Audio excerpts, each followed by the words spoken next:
चोली तो हो रंग तो छोरी डीजे वाला के परलो ने हमारा से तोरा पल्ला रे परलो ने हमारा से तोरा पल्ला रे अलहंगा तो हो रंग तो छोरी डीजे वाला के अलहंगा तो हो रंग तो छोरी डीजे वाला के डीजे वाला के डीजे उमेश अलहंगा तो हो रंग तो छोरी डीजे वाला के पीने छौड़ा सब दारू पियर के है कहत तो ढोली के लाल पियर के है कहत तो ढोली के लाल पियर के है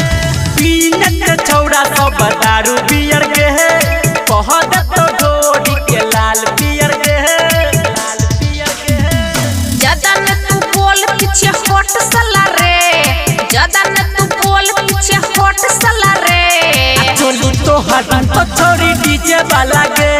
अलहंगा तो हरन तो छोड़ी डीजे वाला के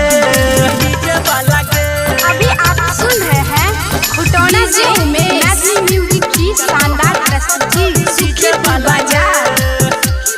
अन्ना छोड़ी तू बनाई ले न मुहूर्त रंग तोरा फोड़ जतो होई जब सूद रंग तोरा फोड़ जतो होई जब सूद अन्ना छोड़ी तू बनाई ले न मुहूर्त रंग तोरा पड़ जतो होई जब